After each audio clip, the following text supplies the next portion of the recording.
العالمین الصلاۃ والسلام علی رسولہ الکریم وعلی آلہ واصحابہ اجمعین الی یوم الدین اما بعد فاعوذ باللہ السمیع العلیم من الشیطان الرجیم بسم اللہ الرحمن الرحیم الحمد للہ رب العالمین الرحمن الرحیم مالک یوم الدین ایاک نعبد و ایاک نستعین اهدنا الصراط المستقيم صراط الذين أنعمت عليهم غير المغضوب عليهم ولا الضالين آمین۔ محترم خواتین و حضرات، رمضان المبارک میں بعد نماز ظہر تعلیم القرآن کا جو سلسلہ چلتا ہے وہ ذرا طبیعت کی ناسازی کی وجہ سے میں لینے سے قاصر ہوں، اور پھر ویسے بھی یہ جو تعلیم القرآن کا سلسلہ ہے الحمدللہ یہ خواتین کے لیے بھی بہت ضروری اور اہم ہے، اس لیے میں نے سوچا کہ اس کو بعد نماز وتر ہی رکھا جائے تاکہ زیادہ سے زیادہ مرد حضرات بھی اور خواتین بھی اس سے مستفید ہو سکیں۔ یہ جو صورتیں ہم عام طور سے نمازوں میں ادا کرتے ہیں اور جو تقریباً ہر نماز پڑھنے والے کو یاد ہوتی ہیں، ان میں بھی اللہ تعالیٰ نے بہت ساری ہدایت کی باتیں، ایمان اور عقیدے کی باتیں بڑے خوبصورت اور انتہائی مختصر انداز میں، جامع انداز میں بیان فرمائی ہیں، لیکن چونکہ ہم اس زبان سے واقف نہیں ہیں، بس یہ سمجھتے ہیں کہ یہ نماز میں پڑھنے کی کچھ متبرک صورتیں یا کلمات ہیں جن کو دہرا دینا ہے، حالانکہ نماز میں ان کو پڑھائے جانے کا مقصد ہی یہ ہے کہ ایک مومن جب نماز پڑھے تو ہر نماز اس کے ایمان اور عقیدے کو تازہ کرے، اس کے ایمان میں استحکام پیدا کرے، کیونکہ وہ نماز میں اللہ کے کلام کو جیسا جیسا پڑھتا ہے اگر اس کا تھوڑا سا مفہوم بھی وہ اپنے ذہن میں اتارتا جائے تو اس سے دو فائدے ہوتے ہیں۔ سب سے پہلا اور بڑا فائدہ تو یہ ہوتا ہے کہ نماز میں انسان کو وساوس کی کمی ہو جاتی ہے، نماز میں یکسوئی حاصل ہوتی ہے۔ دوسرے، جب آدمی ان چیزوں کو سوچ سمجھ کر ادا کرتا ہے تو اس سے اس کے عقیدے میں مضبوطی پیدا ہوتی ہے، اللہ پر اس کا عقیدہ مضبوط ہوتا ہے، اللہ پر اس کا بھروسہ مضبوط ہوتا ہے۔ اب یہ جو سورہ ہے، سورہ فاتحہ کے نام سے قرآن مجید میں پہلی سورت ہے، یہ گویا قرآن کو کھولنے والی صورت ہے، قرآن کا دروازہ ہے۔ یہ دروازہ جس پر کھل گیا اس پر اللہ کا کلام کھل گیا، اور ہم اس کو تقریباً ہر نماز کی ہر رکعت میں دہراتے ہیں، تو اس سے بھی یہ مقصود ہی ہے کہ اس سورہ کے اندر اللہ تعالیٰ نے بندوں کے لیے جو خیر، جو حکمت، جو بھلائی، جو تعلیم، جو عقل و علم کی روشنی، جو ہدایت کی روشنی، جو نصیحت کی روشنی رکھی ہے، بندہ اس سے ہر آن روزانہ 5 مرتبہ نماز کی ہر رکعت میں اپنے قلب اور دماغ کو اس سے روشن کرتا رہے، اپنے قلب و دماغ پر اس کے معاملات کو اتارتا رہے۔ تو گزشتہ پہلے روزے میں ظہر کے بعد ہم نے سورہ کا آغاز کیا تھا اور اس کی پہلی آیت پر گفتگو کی تھی، اور اس کی پہلی آیت ہی اتنی جامع ہے کہ اس پر اگر انسان غور و فکر کرتا چلا جائے تو اس کے اوپر اللہ کی معرفت کا دروازہ بھی کھلے گا، اللہ کے کلام کی ہدایت بھی اس کے قلب و نظر اور اس کے دل و دماغ پر اپنا اثر ڈالنا شروع کرے گی۔ یہ قرآن ہے، اللہ کا کلام ہے، اس پر ہمارا ایمان ہے، اور یہ وہ معجزہ ہے جو دنیا میں کسی نبی اور رسول کو نہیں دیا گیا۔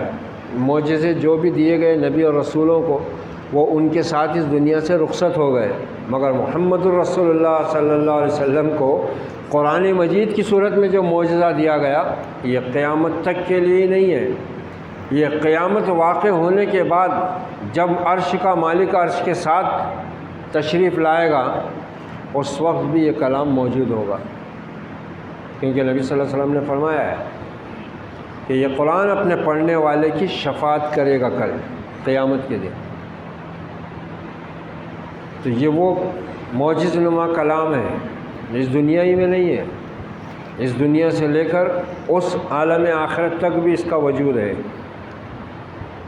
نبی صلی اللہ علیہ وسلم نے فرمایا کہ قرآن قیامت کے دن، اور پھر صرف قرآن ہی نہیں، اس کی کئی صورتوں کے بارے میں الگ الگ فضیلت آپ نے بیان فرمائی ہے کہ سورہ بقرہ، سورہ آل عمران بادل کی طرح سایہ بن کر آئیں گی پڑھنے والے کے اوپر۔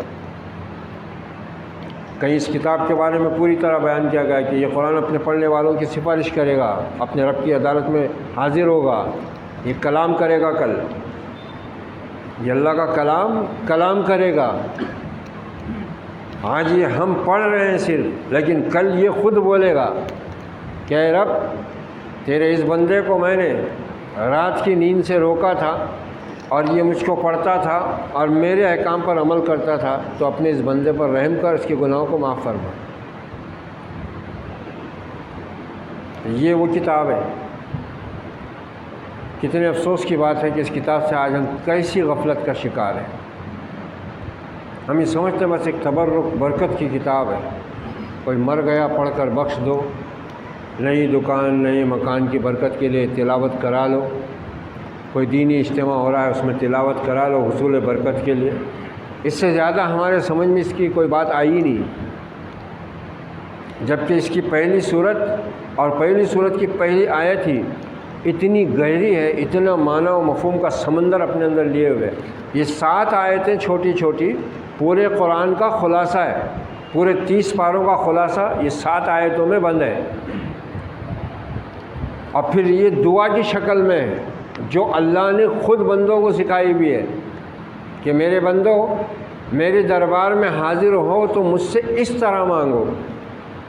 اب وہ مالک الملک جو ہر چیز کا اختیار رکھتا ہے، سارے زمین آسمان کے خزانے اسی کی ملکیت میں ہے، جو جس کو جب چاہے دیتا ہے، جب جس سے چاہے چھینتا ہے، کوئی اس کو روکنے والا، ٹوکنے والا، اس کے فیصلے کو بدلنے والا نہیں۔ جب اس کے سکھائے ہوئے طریقے سے اس سے مانگیں گے تو کیا وہ وعدہ خلافی کرے گا؟ نہیں لے گا۔ اب اس آیت میں جو اہم ترین لفظ ہے وہ ہے رب۔ اللہ کا ذاتی نام ہے، یہ اس کا ذاتی نام ہے۔ اس کے علاوہ قرآن مجید میں اس کی صفات آئی ہیں، یہ بہت اہم ہے۔ توحید کی 3 قسمیں ہیں، توحید ربوبیت ہے، توحید الوہیت ہے، توحید اسماء و صفات ہے۔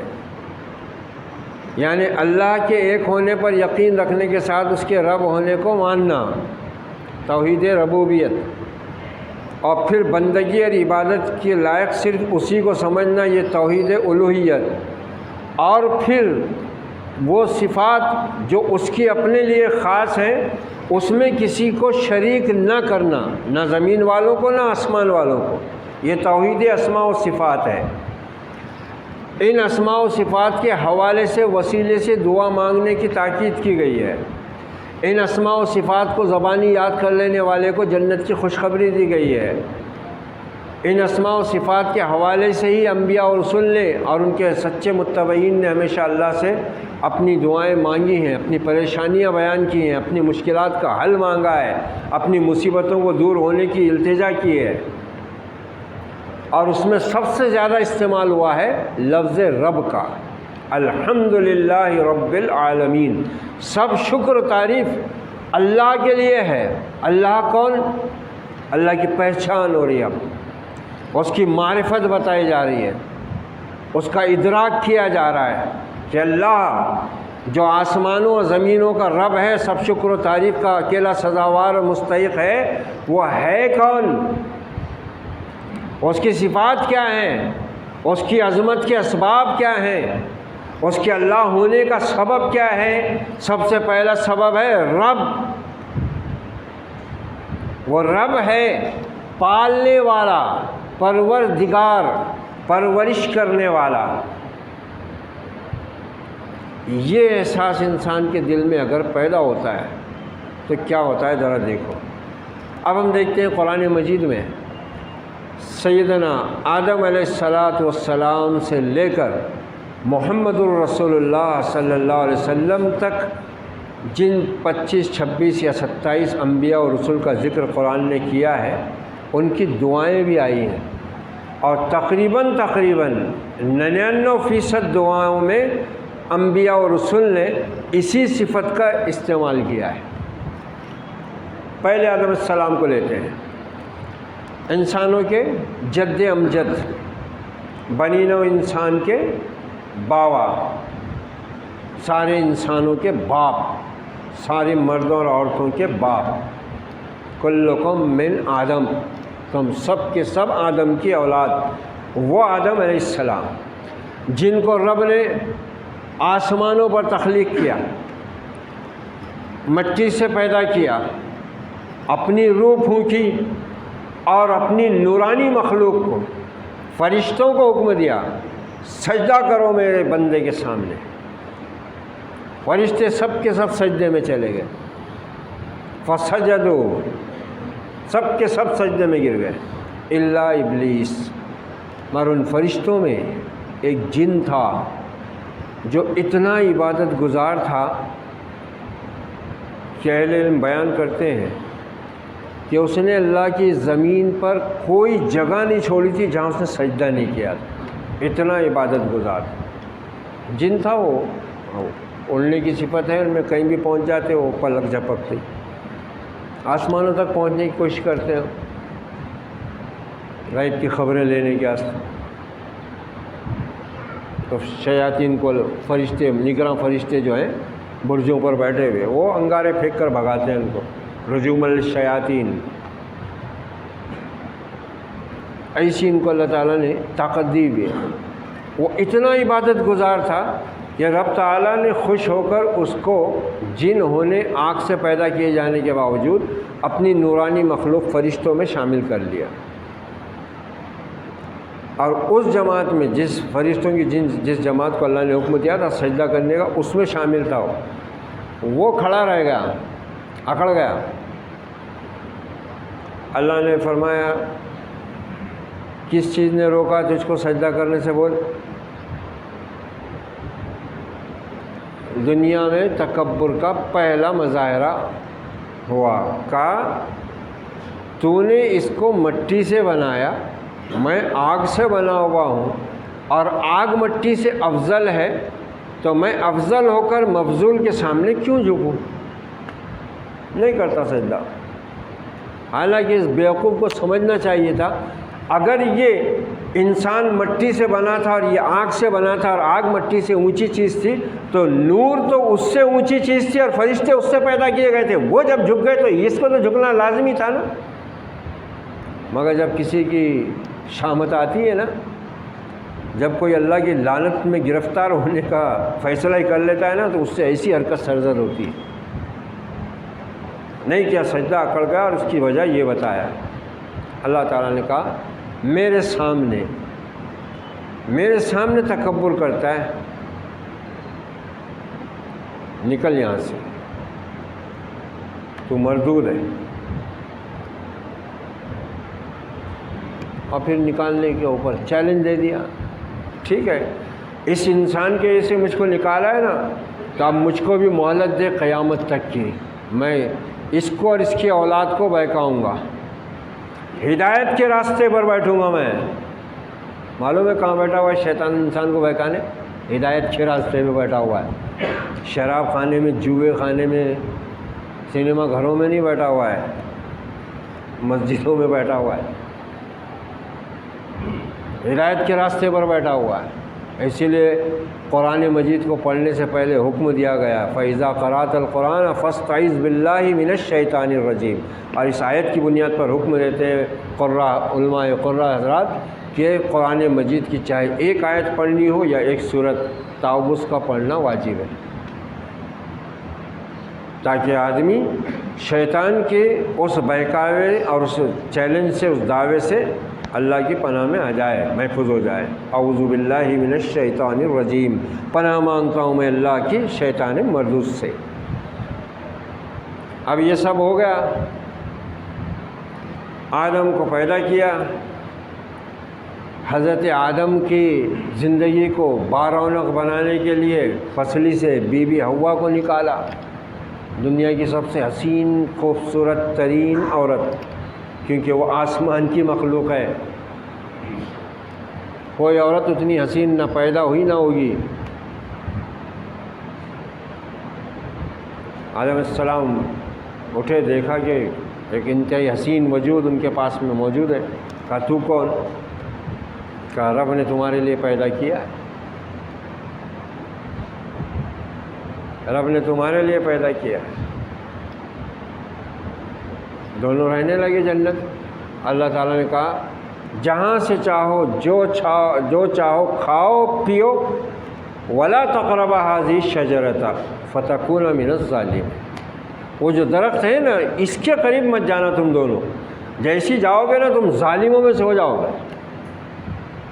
آیا چیلنج دے دیا تھا، رب تعالیٰ نے بھی کہا ٹھیک ہے تو چیلنج دیتا ہے مجھ کو، جا مہلت دیا، اور سن میرے بندوں پر تیرا بس نہیں چلنے کا، جا جن کو بہکاتا ہے بہکا لے، اور جو تیرے اتباع کریں گے نا ان سب کو تیرے ساتھ جہنم میں جھونک دوں۔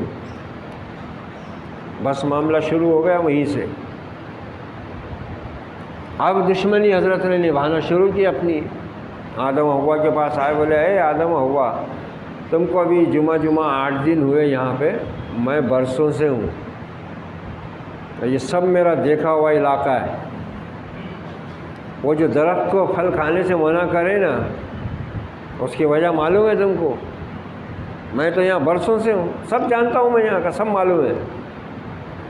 یہ درخت کا پھل جو کھا لیتا نا وہ کبھی نہیں مرتا۔ اب انسان کو تو موت کا خوف ہے اور زندگی کی لالچ ہے نا، انسان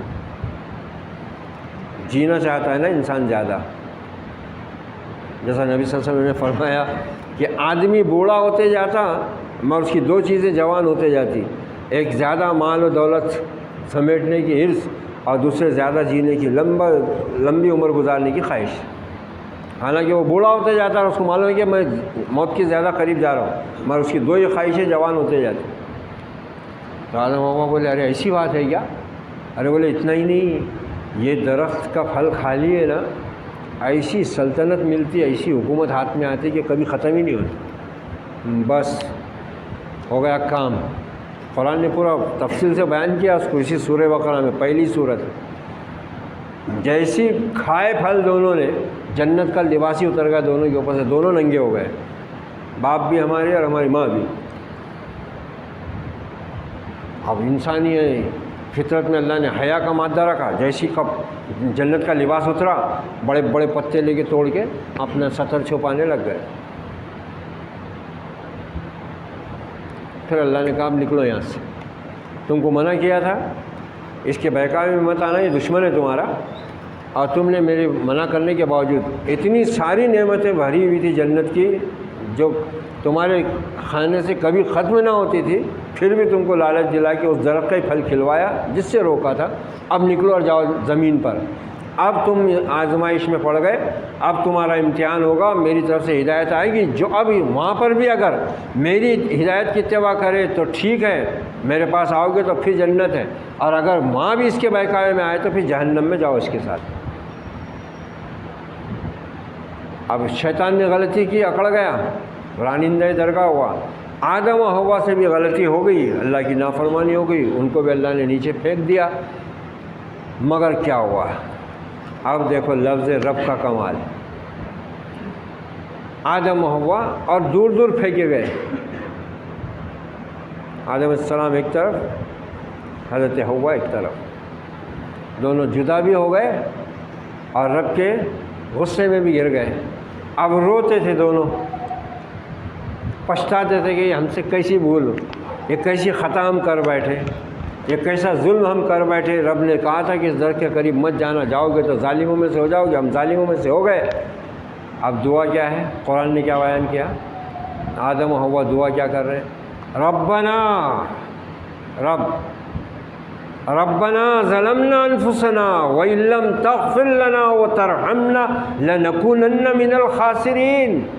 اے ہمارے پالنے والے، یہاں ربنا کا صیغہ تثنیہ کا استعمال ہو رہا ہے، یہ جمع کا بھی ہے تثنیہ کا بھی ہے۔ اے ہم دونوں کے پالنے والے، ربنا ظلمنا انفسنا، ہم دونوں نے اپنی جانوں پہ ظلم کر لیا، تیری نافرمانی ہو گئی ہم سے، تیرا حکم توڑ دیا ہم نے پروردگار، اے ہمارے پالنے والے رب، ربنا ظلمنا انفسنا، اے ہمارے پالنے والے ہم دونوں نے اپنی جان پر ظلم کر لیا ہے۔ وَإِن لَّمْ تَغْفِرْ لَنَا، اگر تو ہی نہیں بخشے گا نا، لَنَكُونَنَّ مِنَ الْخَاسِرِينَ، ہم دونوں تو خسارہ پانے والوں میں ہو جائیں گے۔ ہو گئی خطا معاف، خطا معاف ہو گئی۔ پھر آئے آدم ثانی، سیدنا نوح علیہ السلام، 950 برس اللہ کی بندگی کی دعوت دیتے رہے، توحید کی طرف بلاتے رہے، بہت تھوڑے لوگ ایمان لائے، یہاں تک کہ بیٹا بھی کافروں کے ساتھ ڈوبنے والوں میں شامل ہوا مگر نہیں لایا ایمان۔ دعا کیا تھی؟ قال نوح ربی لا تذر علی الارض من الکافرین دیارا، نوح پکار اٹھے، اے میرے رب، رب یہ ہونا ذہن میں، رب کون ہے، کیا کرتا ہے، اس نے کیا کیا ہے، انبیاء اور رسول نے کیسے پکارا ہے اس کو۔ لا تذر علی الارض من الکافرین دیارا، اے رب آپ اپنی زمین پر کسی بھی کافر کو جیتا مت چھوڑنا، کیونکہ اگر یہ زندہ رہے تو سوائے بدکاروں فاجروں کے کسی اور کو جنم نہیں دیں گے، ان سے وہی پیدا ہوں گے جو فاجر اور فاسق ہوں گے، تیرے ناشکر نافرمان ہوں گے۔ اور پھر ساتھ میں دعا بھی اپنے اور اپنے ایمان والے ساتھیوں کے لیے، اپنے ماں باپ کے لیے کیا کریں؟ رب اغفر لی ولوالدی ولمن دخل بیتی مؤمنا وللمؤمنات، اے میرے رب مجھ کو، میرے ماں باپ کو، جو ایمان لائے مرد اور عورتیں، ان کو بخش دے۔ رب الحمدللہ رب العالمین، سب شکر و تعریف اس اللہ کے لیے جو ہے رب سارے جہانوں کا، رب ہے، اس کو پکارو تو صحیح، اس کی ربوبیت کو سمجھو تو صحیح، اس کے رب ہونے کو جانو تو صحیح۔ جتنے انبیاء اور رسول ہیں سب کی دعاؤں میں اسی صفت کا استعمال، اور پورے قرآن مجید میں سب سے زیادہ استعمال اسی صفت کا ہوا ہے، سب سے زیادہ۔ حالانکہ اور دوسری صفات ہیں، 99 صفات ہیں اس کی دوسری، مگر اس صفت کا سب سے زیادہ استعمال ہوا ہے، اس کو سمجھنے کی ضرورت ہے۔ انشاءاللہ اور باقی انبیاء کی دعاؤں پر پھر ہم آگے گفتگو کریں گے۔ اللہ تعالی ہمیں اپنی اس کتاب ہدایت کی حکمتوں سے آشنا ہونے کی استطاعت اور صلاحیت، قوت اور توفیق عطا فرمائے۔ چلیے اس مبارک سورہ کی تلاوت کر لیتے ہیں۔ اعوذ باللہ من الشیطان الرجیم، بسم اللہ الرحمن الرحیم، الحمد للہ رب العالمین، الرحمن الرحیم، مالک یوم الدین، ایاک نعبد و ایاک نستعین، اہدنا الصراط المستقیم، صراط الذین انعمت علیہم غیر المغضوب علیہم ولا الضالین۔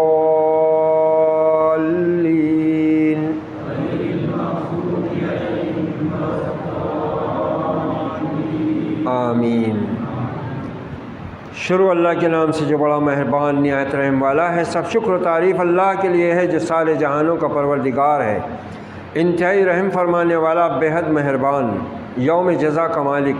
اے پروردگار ہم تیری ہی بندگی کرتے اور تجھی سے مدد چاہتے ہیں، ہمیں دکھا راہ سیدھی ان لوگوں کی راہ جن پر تو نے انعام فرمایا، نہ ان کی جو تیرے غضب میں گھرے اور نہ گمراہوں کی۔ اے رب ہماری دعا کو قبول فرما۔